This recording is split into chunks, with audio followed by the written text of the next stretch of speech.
Shalom, everyone. Praise Yahweh. Let's all stand and lift our hands in reverence to Yahweh.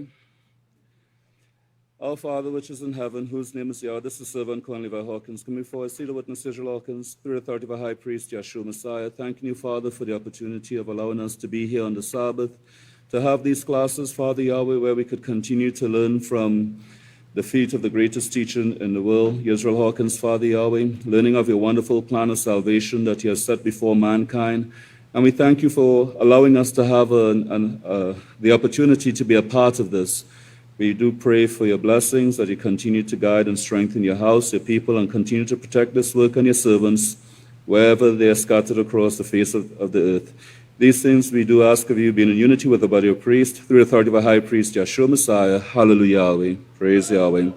Please be seated, everyone. Now, this evening, we are doing chapter 11. It's on page 83 of the fifth book of Israel. The title of the sermon is The Kingdom of Priests Will Bring Peace to the Universe, number 3. The house of Yahweh will replenish the universe with holy children of man.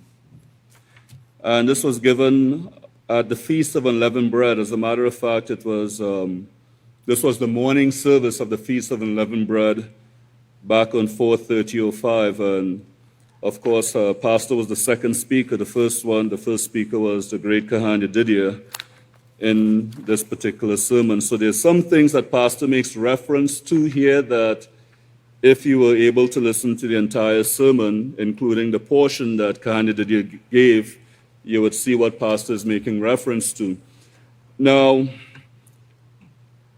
what I'm going to be doing, I'm just going to be going through just key points because time wouldn't permit or allow for me to read through every single thing. So it's just for us to catch the key points. But one of the key points that I want everyone to get as we go through this is we have always been doing things to benefit our health in the house of Yahweh.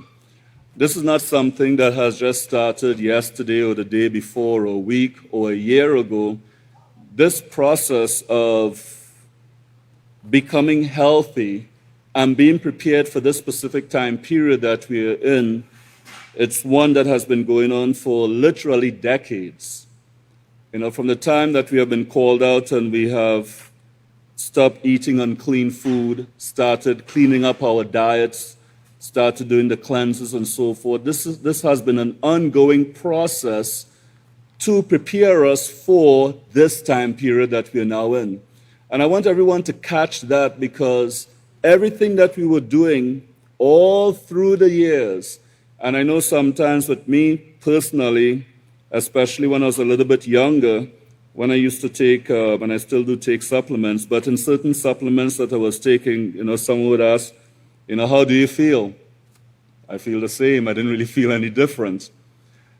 But you don't do the things that you're required to do just based upon how it will make you feel. You do it because it's important to do so. And whether you could feel the effect of it or not, you should know to yourself that there is a benefit in doing it. And again, all of it is for this time period that we're in. So, Pastor starts talking about, let's look at verse 4. He says, the worst plagues are yet to come. If you have a body function that's weak, you will be hit by it. It picks the weakest spot to hit you. And that's exactly what the coronavirus is doing. It's picking the weakest spots. And then whatever is already in that person, that's what's bringing their health down. You see, so the coronavirus is like it's opening the gates to allow whatever is already in there, the sins that they have practiced, the defilement that is in there, to just take over and bring their health down. But that's what Pastor said, the worst plagues are yet to come. I've been telling you for several feasts about garlic and telling you to get on it. And then he talks about the different ways that you could consume the garlic. Look at verse 6. Well, he said he got up to, he heard about a woman who was eating 84 cloves a day to get rid of parasites in her lungs. Now, that's a lot of garlic. That's a whole lot of garlic. And then he said he got up to about, I think he said in verse 6, he said, I got up to 102 cloves a day. And I actually thought I was well. Cutting back then, right? And then he says, right after the feast, Yahweh willing, I'm going to get back up there again and keep up for a while. He says, if you do it, you'll need to work by yourself because it gives you a lot of gas. Now, if you really get into some of the studies pertaining to garlic, and the minimum amount of garlic that you would need to consume a day to see any benefits, that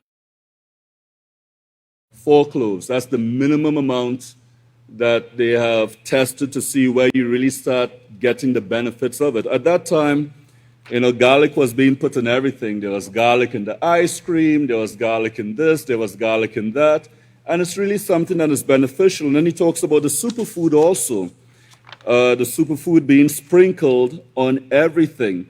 And of course, all of these things work. Look at verse 10. He says, you need these cleansers, as Kahanya the deer brought out. He says, there are no drugs that will get these parasites out of your body. It is proven that these oils would get these parasites out of your body, and he's referring to the 4 oils. He says, that is, they will get the parasites that are not housed in tumors out of your body. You can, or you might already have tumors growing the size of a pinhead or the size of a match head that you don't know about. If you played around when you were a child, I would say there's probably a 99.9% opportunity that you have tumors in your body somewhere, possibly even in your brain. If so, I would say that it's 100% that you need this tea. And then he was talking about the buffaletic tea. And these are things that we have done over the years, the buffaletic tea, the different type of cleansers. Then he talks about how the buffaletic tea can dissolve these tumors, and it could get rid of the waste systems that these parasites develop, the septic systems that the parasite develop. And he gave a very interesting description of it in verse 13. He says, these parasites build homes in your body. They eat and put off waste, manure, poo-poo. This builds up. It's the fumes, the toxins that actually cause you the trouble. And when you really get into it, and pastors describe this in detail, it sets about a change within our bodies when these things start building up, and it actually starts affecting our thinking. It actually affects the way that we are thinking, the way we start processing information.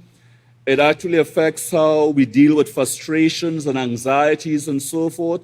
And you would find that for yourself, if you're having, if certain things that under normal circumstances didn't bother you, and all of a sudden you find yourself being irritated and bothered with it, it's a sure sign that you need to do some cleansing.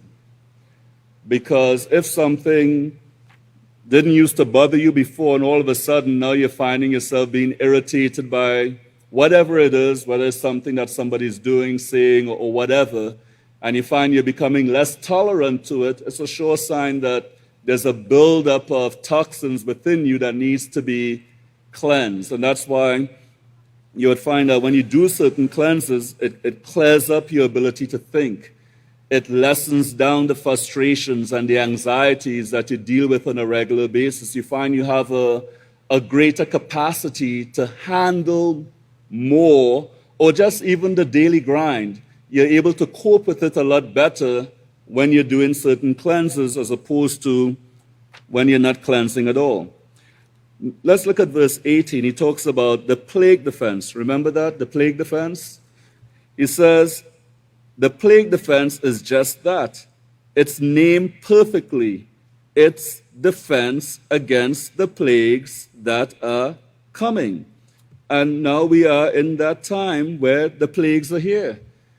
But notice we were taking some of this stuff in preparation for this time period. Way back in 2005. I don't know anything that will build your body up like plague defense. And then he talks about the benefits of it. taking that plague defense, the things that, he talked about how it's made, the formula, and he said and coming down to the end of verse 19 at the top of page 85, he says, "You will notice the difference in your body when you start this.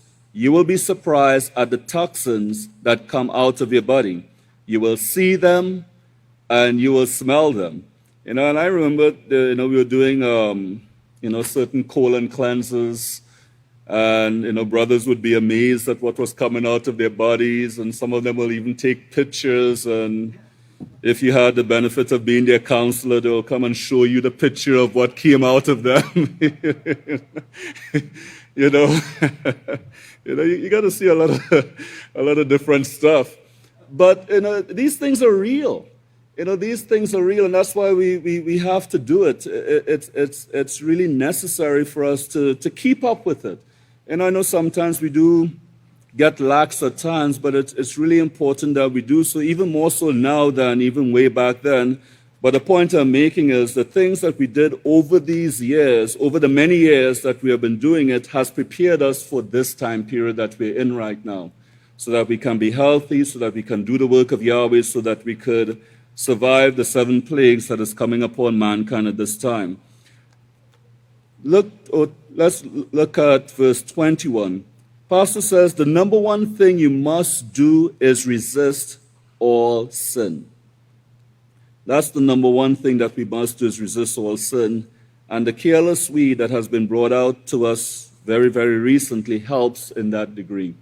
It helps us to resist all sin, and it will be worth our while to ensure that we're eating it as much as it is available to us, so that it could help in that regard, so that we could learn to really appreciate or have the laws of Yahweh even to a greater degree and resist the sins of this world.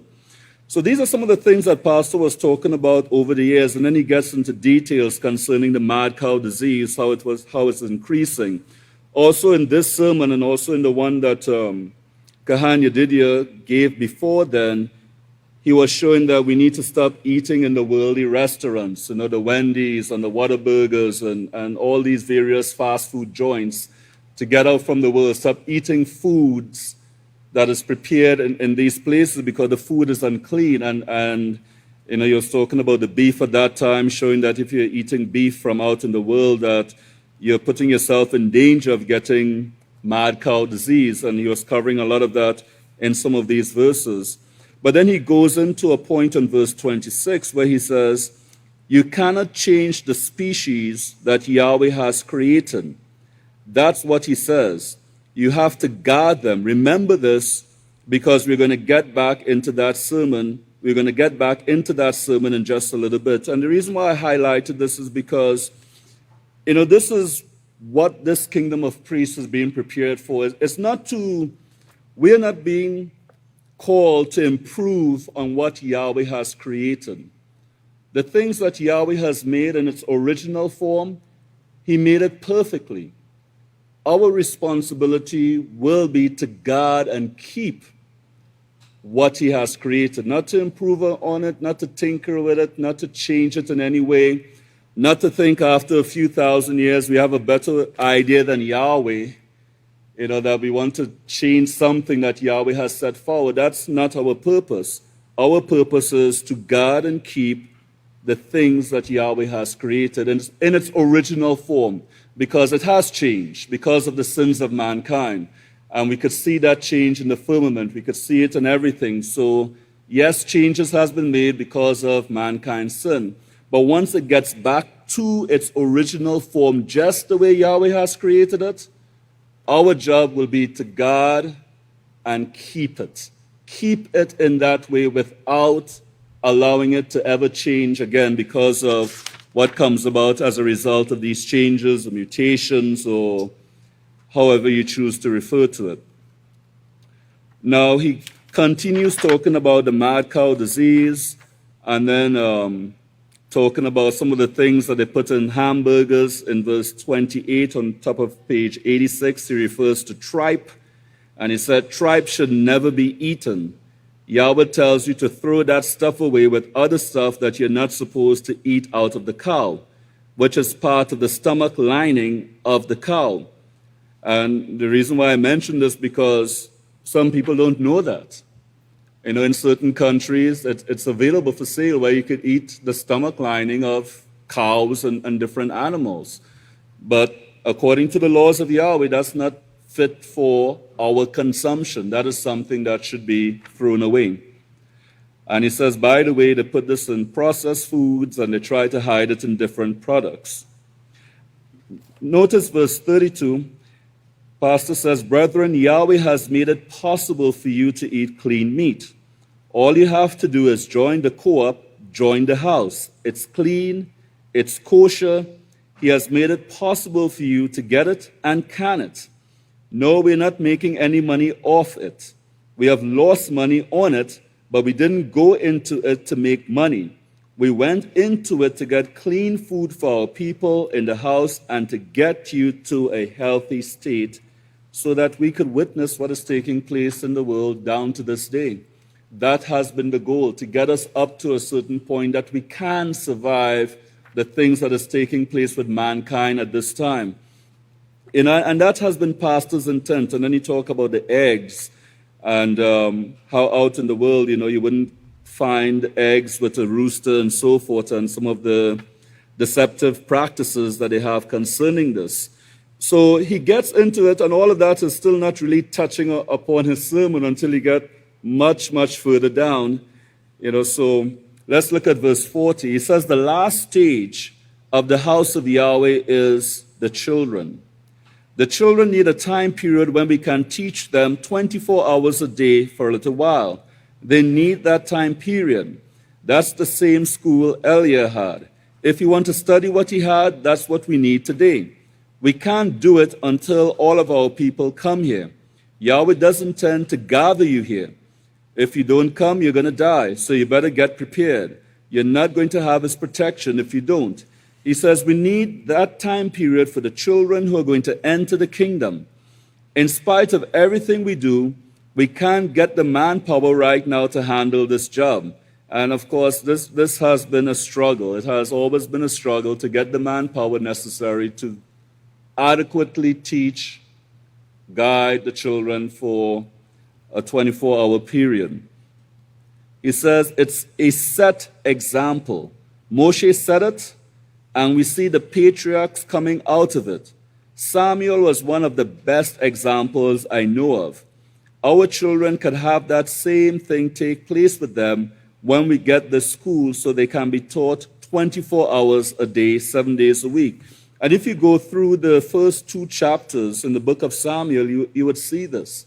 You know, and recently I was going through the Israel Says program concerning Samuel. All I did was type in Samuel and just allow the program to pull up the pages. Well, there's 127 pages where Pastor has mentioned Samuel. And if you undertake the time to read it, it's going to take you hours upon hours of just reading every reference where Pastor made the mention of Samuel.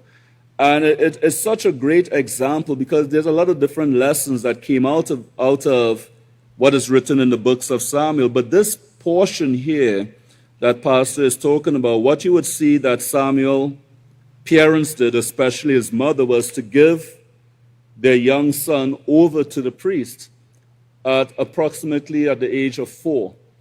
And then he was trained by the priest up until the time he took leadership of the nation of Israel as a judge of the nation of Israel. He was a great prophet. He was a great priest.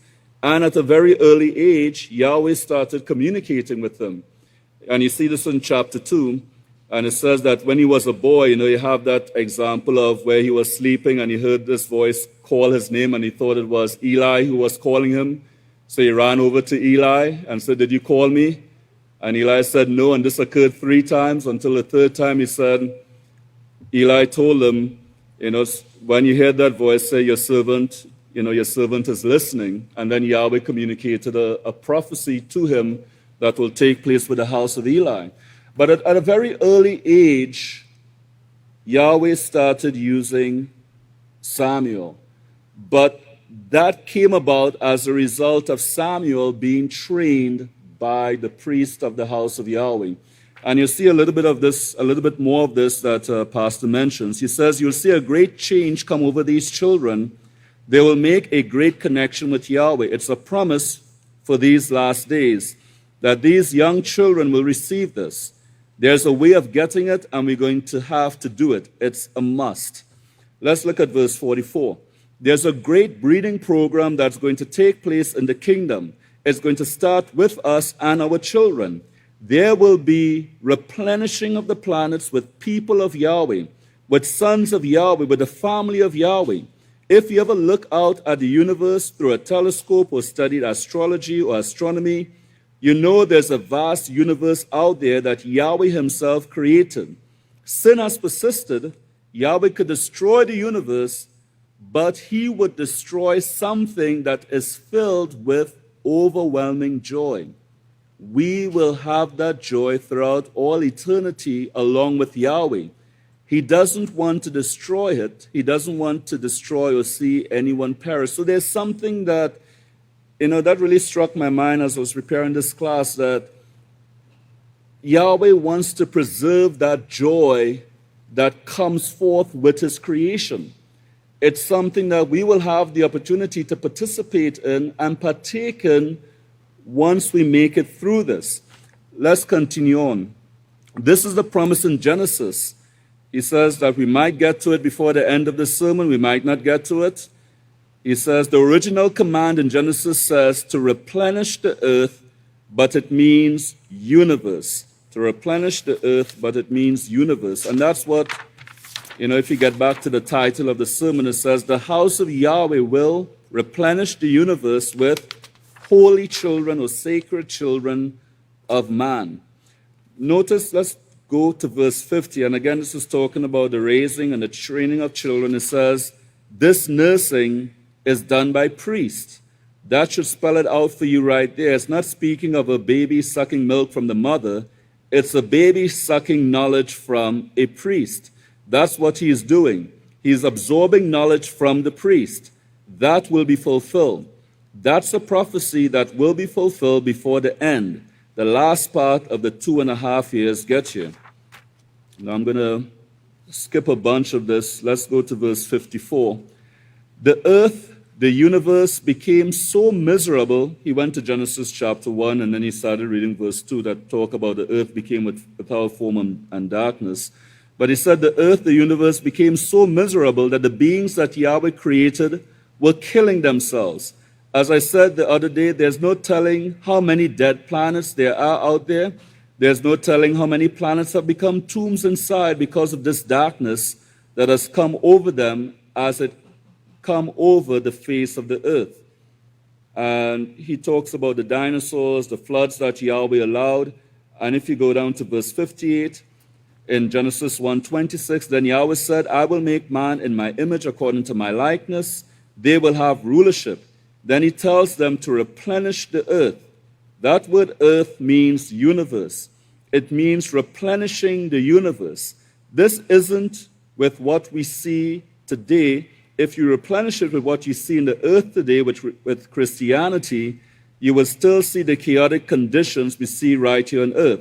Man is dying of sexually transmitted diseases, mad cow disease, and so forth.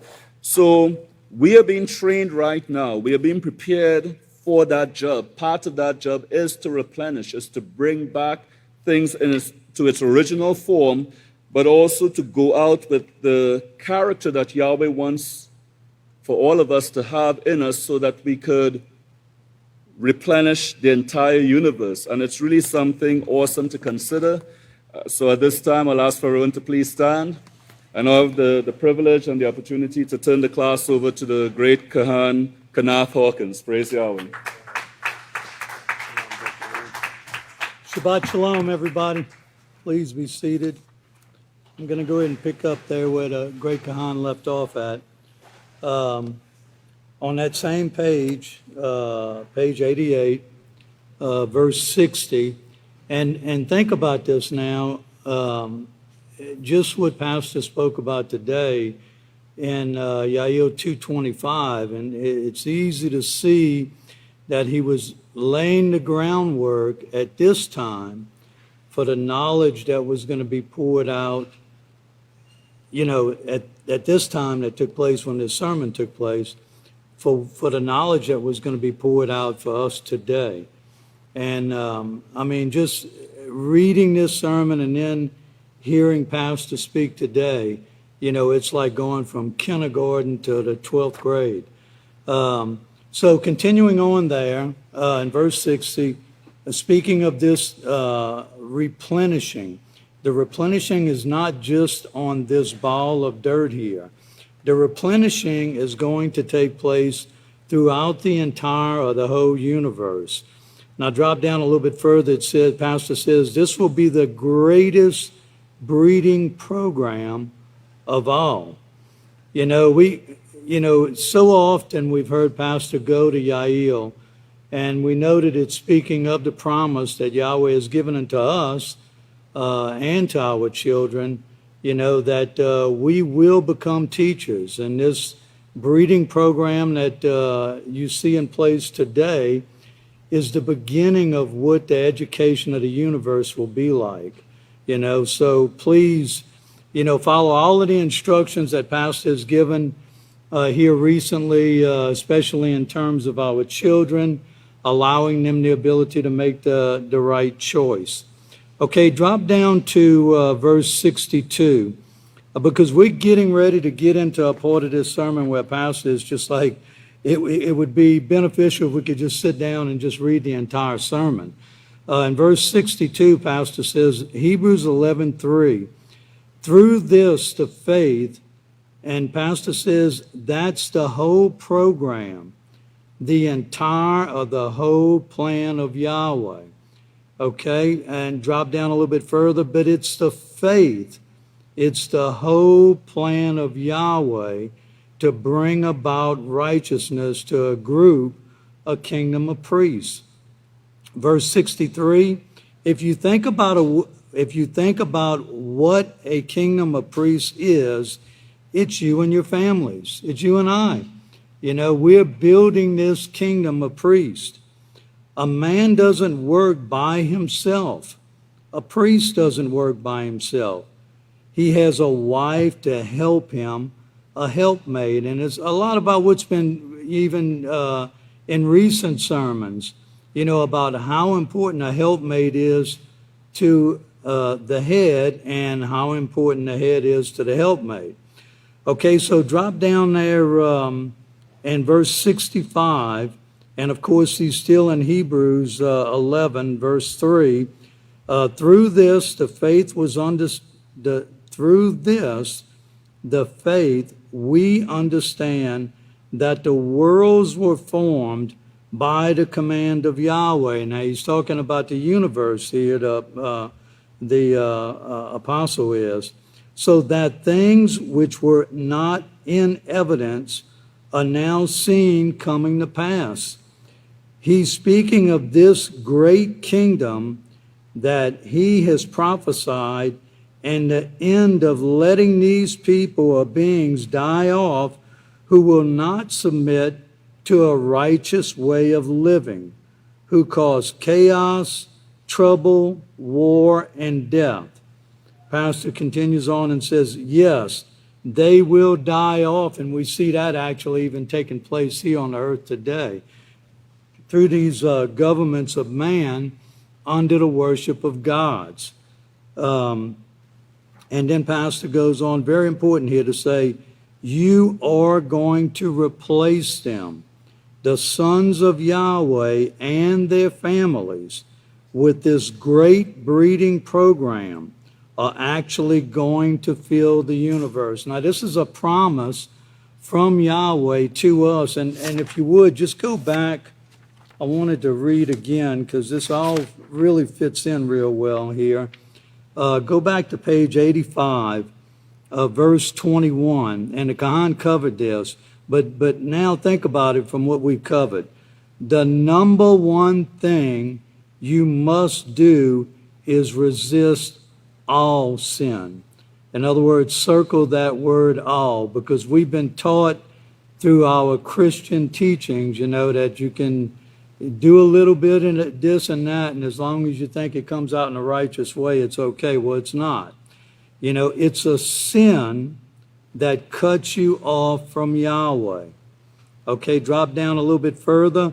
People are dying by the thousands right now, and maybe worse than that. And of course, we know that that's the case today, as with the riots and the deaths that are taking place from this COVID-19 and also the this plague. Now, excuse me. Now, look again on page 87, and again, the Great Kahan covered this, but we want to read it again. Verse 41, we need that time period for the children who are going to enter the kingdom. In spite of everything we do, we can't get the manpower right now to handle this job. It is a job. It's a job for us to teach our children. It's a set example. Okay, now drop down where it says our children can have that same thing take place with them, speaking of what the Great Kohan covered earlier about Samuel. When we get to school so that you can be taught 24 hours a day, 7 days a week. Now look at the last line in that verse. They will make a great connection with Yahweh. That's our ultimate goal, to teach them righteousness in that way so that they can also make that connection. Okay, so let's, for time's sake, let's go over to page 89. Well, Pastor is talking about Abelin and Abel. He talks, I'm trying to find, okay, here it is. Well, in verse 68, if you listen to Kahan Yehuda's sermon about where the ark landed, it landed at Abelin. Now drop down a little bit further there. Every prophet I know of came right from that area. They were trained and brought up at Abelin. And the same pattern today. Verse 69, all the righteous prophets started in Abelin. Now he's going to go and talk about Abraham. Drop down to 71. Now look at Abraham, who was taught at that place. And in verse 72, Genesis 26:3. And of course, this is also talking about Isaac here, but in verse 20, in Genesis 26, verse 3, Pastor reads, stay in this land, speaking about Abelin, where righteousness was taught, and I will be with you and bless you, for to you and your seed I give all these lands, and I will confirm the oath I vowed to Abraham your father. And in verse 4, and I will make your seed multiply as the stars of heaven. Okay, now drop down a little bit there. Pastor says, translated right, it will say multiply in the stars of heaven, speaking about the universe and our next assignment. On the stars of heaven, and possess the stars of heaven. That gives you a whole lot better understanding of that verse 4. Okay, it's not a number. We all thought that, that Abraham looked up at the sky and tried to count the stars or the planets. And like what Pastor said, it's not a number. He's trying to get over to you here. It's a work. He has planned through this righteous thing. He saw in Abraham and his seed, which came down from Abel. Always remember, coming down from Abel. Okay, I will give to your seed all these lands. And the next column, and in your seed, in your genes, all the nations of the earth, all the universe shall be blessed. They will be replenished with this seed. And think again about what Pastor told us today, about the resurrection in Yael 2:25, this restoration, this restoring, this bringing about. This is all a part of that. This is a part of the plan. Okay? In verse 76, Now, if you remember this God I told you about yesterday, I think his name was Centaur, who was half horse and half man. Let's go down a little bit further. Verse 77, this is what you saw before the first flood. Then the second flood, the flood with Noah, wiped out the ones who Yahweh said they will never follow my laws. It was because of the genes, the buildup of the genes, the hatred, and of course the sinfulness of these genes. And you can look at the end of that verse. They were not created that way. Okay? He brought the laws through Noah. He saved the work of Abel and brought it through Noah. Then Abraham came. This is just like a recap of everything here. Keeping the laws of Yahweh. This came through his seed, his genes. Now they won't save you by any means. You could be born of the exact lineage and trace, the exact lineage and trace your lineage right back to Abraham. And if you don't turn from sin, you're not Abraham's seed. Pastor has taught that from day one. Okay? Let's see here. Now, the knowledge of conversion. Let's drop down to verse 81, Colossians 1:3. We give thanks to Yahweh, the Father of our ruler, Yeshua Messiah, praying always for you. And Colossians verse 9, for this reason, we also, since the day we heard it, the day the knowledge came forth, do not cease to pray for you and to ask that you may be filled with the knowledge of his will. And for time's sake, go ahead and try to read all of that, especially down through, say, like 88, because it's this knowledge. I'll read verse 87, filled with the knowledge of his will, of Yahweh, and all wisdom and spiritual understanding. Okay? Let's see here. Okay. Now, he's getting into this inheritance again and rehearsing it. Okay? In verse 90, verse 12, giving thanks to the Father who has made us, that is, increasing our knowledge of him and his laws, statutes, and judgments. We should always give thanks to Yahweh for the knowledge increase that he gives unto us. Let's see here. Qualified to be partakers of this inheritance. This is what qualifies us. The inheritance is what? It's the universe. That's the ultimate goal Yahweh has in store for mankind. The inheritance, first off, is the law of Yahweh, which is a blessing that Yahweh promised Abraham. It's the laws, statutes, and judgments which bring you to the perfection of Yahweh as you're taught, so that we can qualify for this inheritance of the universe, to teach all of Yahweh's creation. Let's go down to verse 97, verse 15. He is the image of the invisible Father, the firstborn, speaking of Yeshua.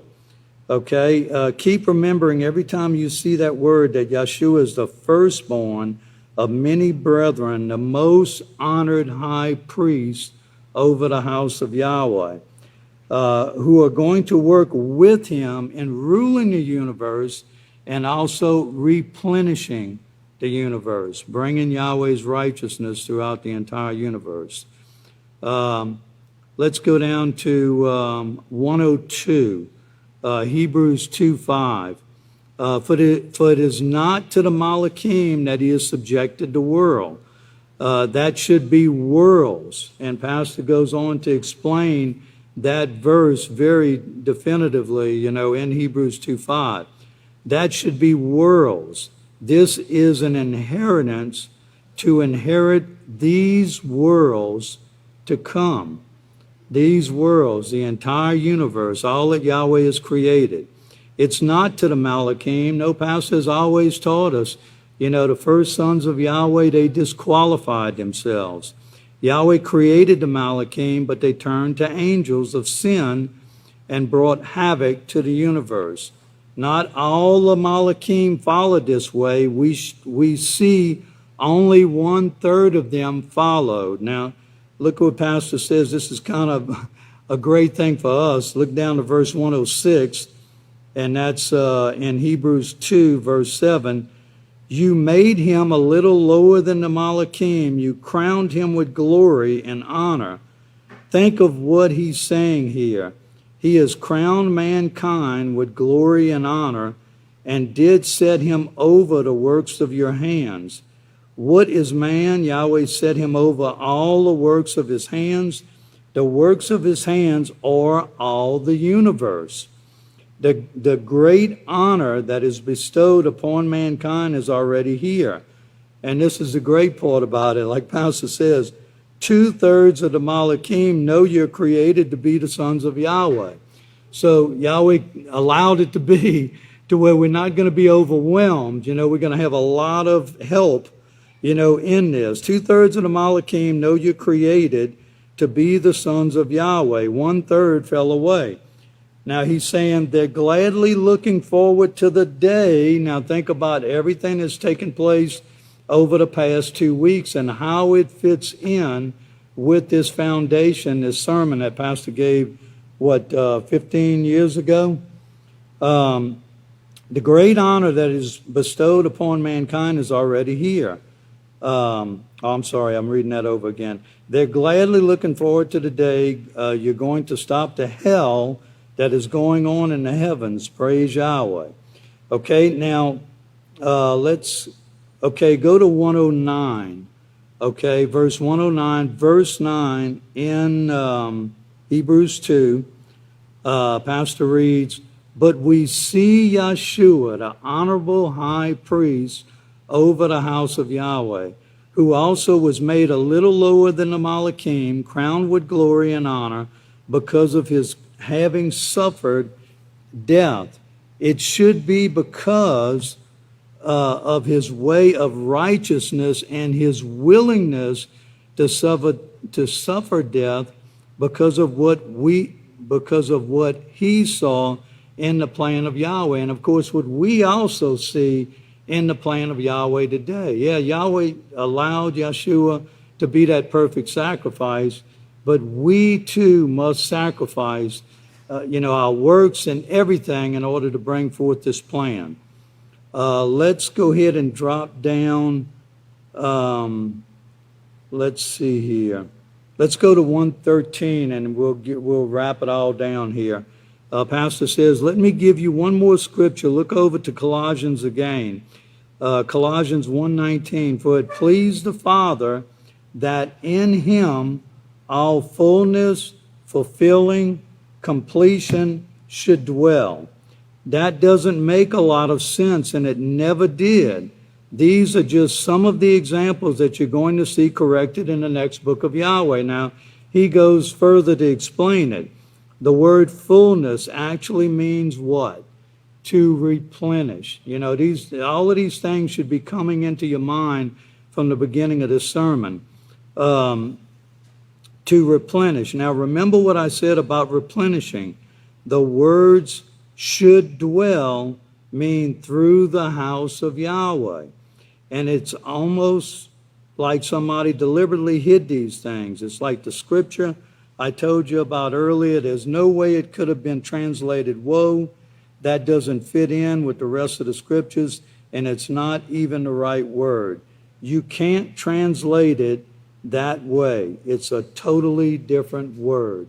And you and I know, and especially for even those that are listening in maybe for the first time, everything that the house of Yahweh has brought forth through the book of Yahweh and all of the publications has been well researched and defined, with all of the words that bring forth Yahweh's righteousness. So if everyone would please stand, and we'll go ahead and close with prayer.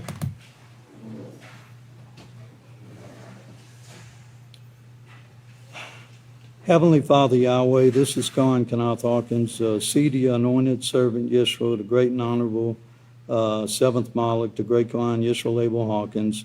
and by and through the authority of the great and honorable high priest over your house, Yahshua Messiah and soon coming King, asking and praying, Father Yahweh, that you would receive us in prayer as we dismiss from this class. We thank you and bless you for all of the knowledge that you have brought forth. We ask and pray that you would continually help us to apply it in our very lives and to go forth and qualify ourselves to be teachers of righteousness.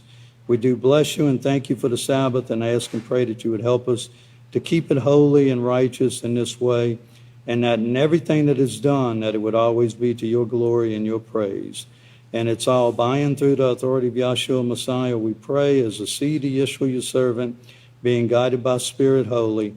HalleluYahweh. Praise Yahweh.